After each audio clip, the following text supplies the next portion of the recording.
Hello everyone, my name is Annual, and today we're going to be talking about Aram.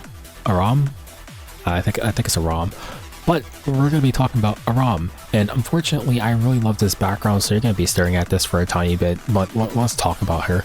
She's a very hard unit in order for me to review because she is definitely a very versatile character.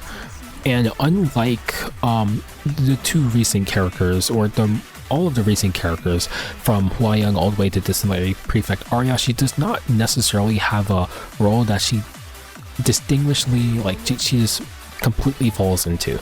Like an example of like Arya, she is a character that has very high ER and she's a damage dealer that ramps up. So in that case, you want to play her into, as a high ER unit that is hard to debuff, so you're into debuffers preferably, and so on and so forth, right?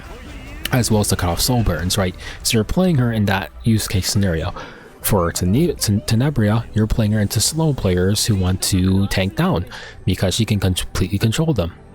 For Huayang, you're using it to run over your opponent to have a bridge for your cleave. For Aram, her only definitive use case would be for Harseti. Now, and she's very good in that, and I can showcase one of those matches.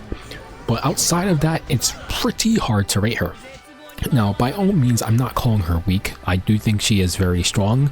Being able to fully reset a cooldown and give exploiting weak points is extremely powerful. And I've played around with it once, and I unfortunately didn't win the match, but I was able to push up more once. I got to step, and I got to push him up again and step once again. You can do a lot of interesting things with this character, and not to mention being able to be played on counter set, so she can get some benefits of like the heals and stuff. I'll go over to my build right now. I really like that background though. She definitely has a lot of potential, and for that reason, I don't know how well to rate her. But unfortunately, Flag Arena has been down for like the last 3 days, so I couldn't even test her there. For Guild Wars, she definitely felt good, as I even tested out Dark Corvus and it felt very nice, and that should also get previewed in the video. But I think she is, first let's talk about her passive, right?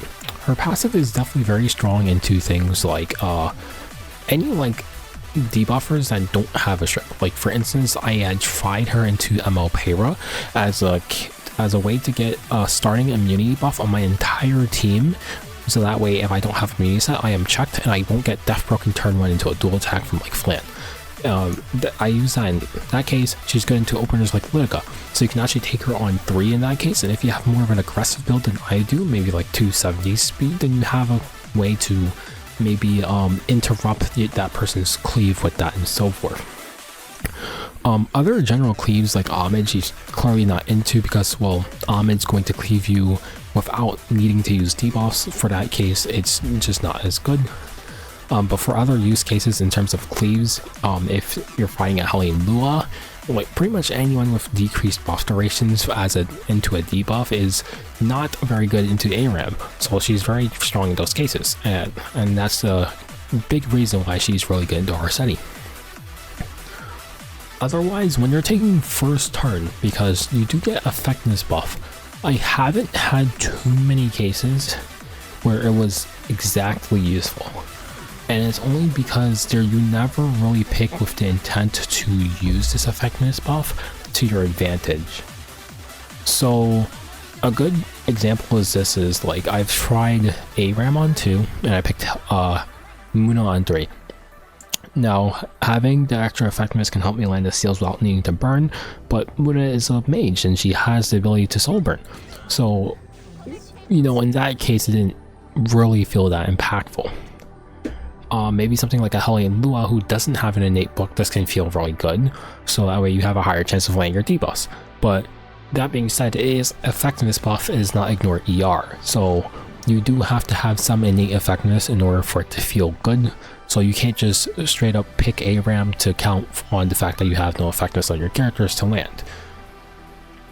So that is in terms of like, I guess her S3 I'll talk about after you use the S3 because obviously the S3 is very strong. After you use the S3, she is definitely, I feel like she's definitely a counter set character, or just play her super fast. I think there's no in between. I don't think you should play her tanky without counter set, because being able to heal your whole entire team off a counter is very huge.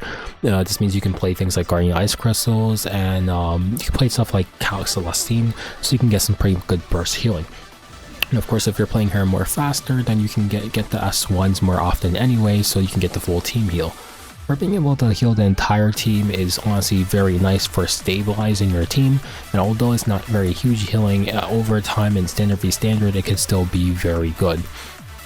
The stun chance is 35, like most other stun chances in the game. It's not a very high stun chance, but although there's a stun in the kit, I don't think it's even worth building effectiveness on her. It's just not worth it.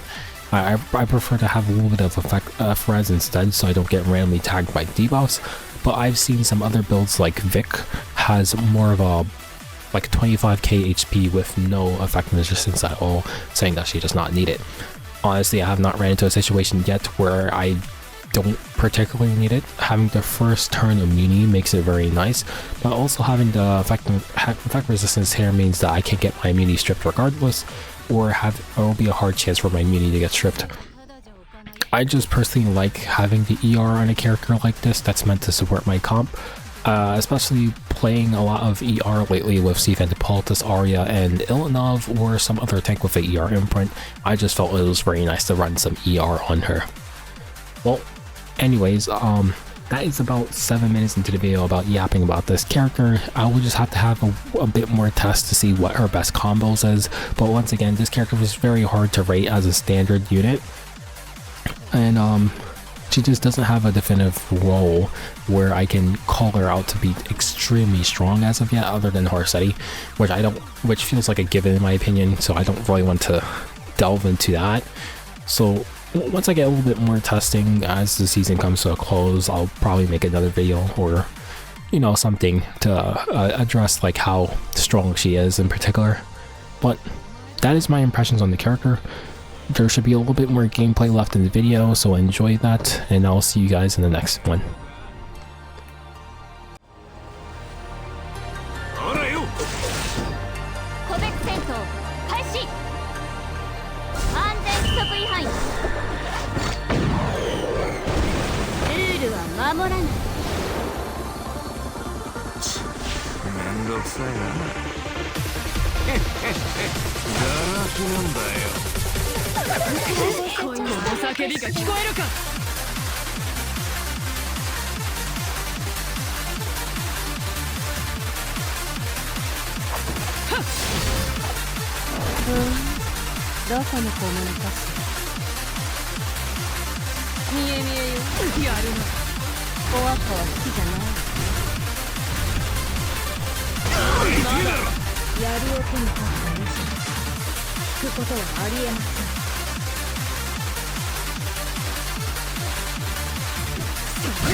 槍はただじゃ置かないって言ったよね。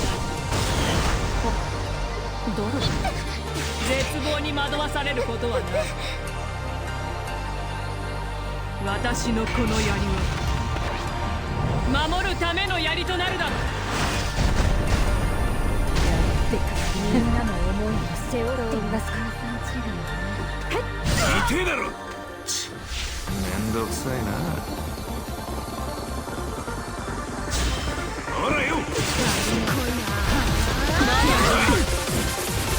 体も温まってきたし、本気で相手してやるよ。勘弁してくれないか。どうだこの生意気野郎。手強い相手にでもしたかったな。あなたの大切な仲間たち一人ずつ。まだ2人はまだ痛えだろ。この叫びが聞こえるか。なぎ倒す。おい、やんのか。お手並み拝見といこう。